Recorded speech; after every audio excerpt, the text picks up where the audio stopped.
আরেকটা প্রজাতি বের হবে, এর নাম ইয়াজুজ আর মাজুজ। নাম শুনেছেন? এই যে এই সূরার মধ্যেই আছে, এই সূরা কাহফের কথা বললাম না, সূরা কাহফের পিছনের দিকে আছে ইন্না ইয়াজুজ ওয়া মাজুজ মুফসিদুনা ফিল আরদ। যুলকারনাইন বাদশার কথা পড়বেন, তিনি যে দেয়াল নির্মাণ করে দিয়েছিলেন লোহা এবং তামা দিয়ে, মনে আছে, পড়েছেন? আচ্ছা, এই ইয়াজুজ আর মাজুজ যখন বের হবে, পৃথিবীর পানি খেয়ে শেষ করে ফেলে দিবে। এরা এত বেশি হিংস্র হবে যে এদের সাথে লড়াই করার মতো ক্ষমতা কোনো মানুষেরই থাকবে না। এমনকি ঈসা আলাইহিস সালামেরও নয়। ঈসা আলাইহিস সালাম তুর পাহাড়ে চলে যাবেন মুসলিমদেরকে নিয়ে, তুর পাহাড়ের ভিতরে মুসলিমরা সেখানে লুকিয়ে থাকবে, পৃথিবীর মেসাকার অবস্থা হয়ে যাবে, পৃথিবীর পানি খেয়ে শেষ করে ফেলে দিবে, হিংস্র প্রজাতি। তখন ঈসা আলাইহিস সালাম আল্লাহর কাছে দোয়া করবেন, আল্লাহ এই বিভৎস জাতিকে ধ্বংস করো। আল্লাহ রাব্বুল আলামিন তখন ওই ইয়াজুজ আর মাজুজের এই কাঁধে, ঠিক কাঁধের মাঝখানে একটা ভাইরাস জন্ম দিবেন। কি জন্ম দিবেন? ওই যে বলি না মহামারীর ভাইরাস, অমুক ভাইরাস তমুক ভাইরাস, এই ভাইরাস আরো সামনে আছে বাকি এখন। ওই ভাইরাসে, ওই পোকায়, ওই ব্যাকটেরিয়া বা যেটাই হোক আল্লাহ পাক যাই দিবেন, এতে করে ইয়াজুজ আর মাজুজের পুরো প্রজাতি ধপ ধপ ধপ ধপ করে মারা যাবে। মানে এটা ছোঁয়াচে রোগ হবে। কি রোগ হবে? ছোঁয়াচে। ঠিক যেমন আমরা একটু করোনা দেখলাম না, একজন থেকে আরেকজন, একজন থেকে আরেকজন, এরকম জিনিস চলবে আরো বিশ্বে।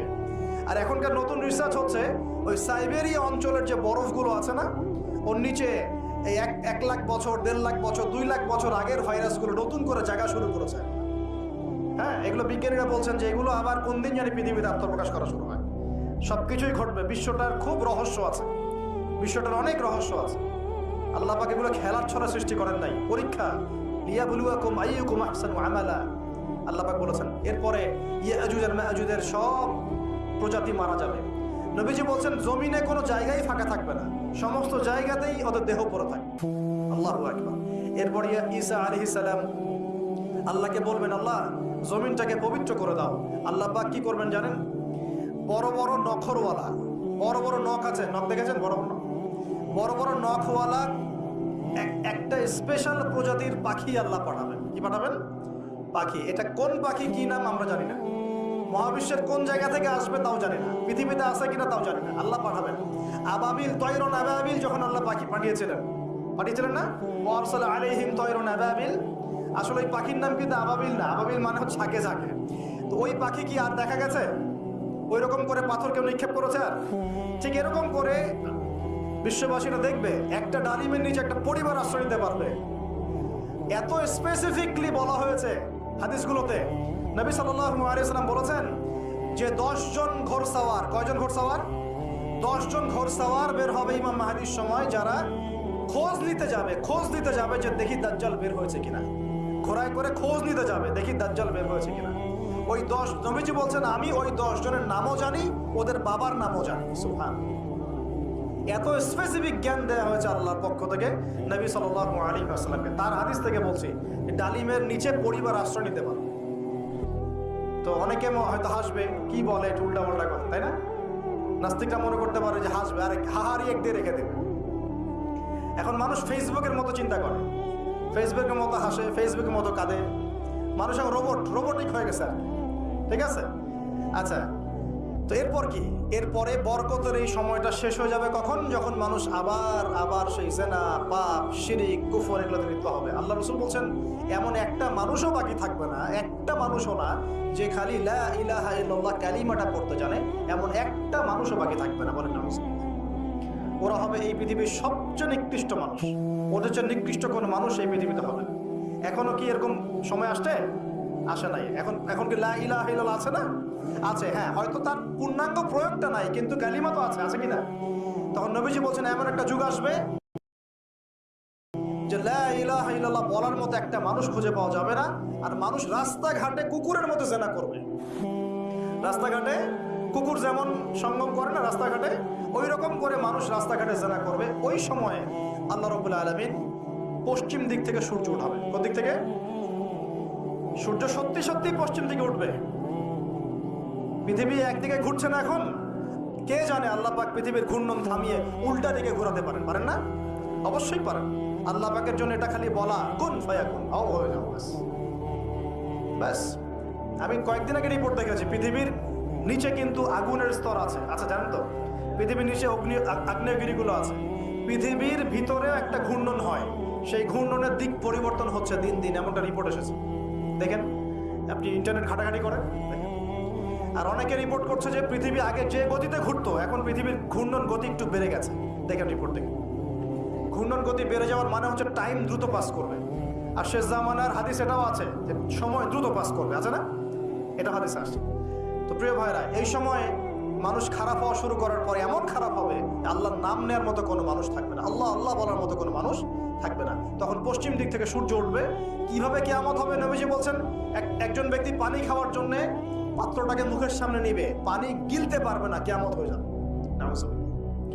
ইযা ওয়াকাআতিল ওয়াকিআ লাইসা লিওয়াকাআতিহা কাযিবা আল খারিআতু মাল খারিআ ওয়া মা আদরাকা মাল খারিআ। আছে না? আম্মা ইয়াতাসাআলুন আনিন নাবাইল আযীম। কত সূরা আছে কিয়ামত সংক্রান্ত, পুরো দেখেন। ইযা যুলজিলাতিল আরদু জিলজালাহা ওয়া আখরাজাতিল আরদু আসকালাহা ইযা আশ-শামসু কুওয়িরাত ওয়া ইযা আন-নুজুমু ইনকাদারাত। এই সূরাগুলো পুরো দেখেন। আম্মা পারার শেষ পারাটা, যেটা 30তম পারা, এর সূরাগুলো পড়ে দেখেন। কিয়ামত চোখে দেখতে পারবেন ইনশাআল্লাহ। সিংহায় ফুঁক দেওয়া হবে। আল্লাহ পাকের ক্ষমতা আল্লাহ দিয়েছেন, একটা ফুয়ে পুরো মহাবিশ্ব ধ্বংস হয়ে যাবে ইনশাআল্লাহ। চারটাখানি কথা নাকি? দ্বিতীয় ফুৎকারে আবার সবাইকে জীবিত করা হবে। এবং এই যে দুনিয়ার জীবনটা আমরা কাটাচ্ছি, এই 30, 40, 50, 60, 100 বছরের জীবন, এই জীবনের এক একটা হিসেব আল্লাহর সামনে দাঁড়িয়ে সেদিন দেওয়া লাগবে। অতএব এই দুনিয়ার জীবনটাতে প্রস্তুতি গ্রহণ করি। আল্লাহ বলছেন, নিঃসন্দেহে নিঃসংকোচে অবশ্যই আমি এই কোরআনের মধ্যে শুধু মুসলিমদের জন্য নয়, পুরো মানব জাতির জন্য সমস্ত বিষয় ব্যাখ্যা করেছি।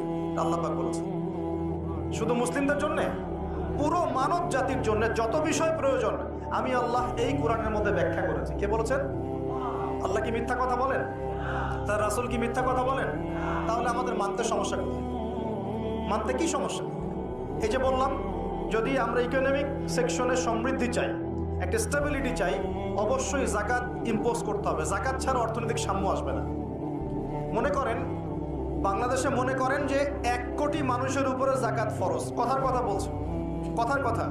এই 16 কোটি 20 কোটি মানুষের মধ্যে মনে করেন 1 কোটি মানুষের উপর যাকাত ফরজ হয়েছে। আছেন এমন মানুষ? যাকাত মানে কি? কত পার্সেন্ট দিতে হবে সম্পদের? 2.5%। 100 টাকায় 2.5 টাকা, এই তো। আচ্ছা, এখন 1 কোটি টাকায় এই টাকাটা কি ছোট না বড়? আর এটা একজনের হিসাব করলাম। যদি এরকম আমি 1 লাখ মানুষের হিসাব করি, কত টাকা আসবে?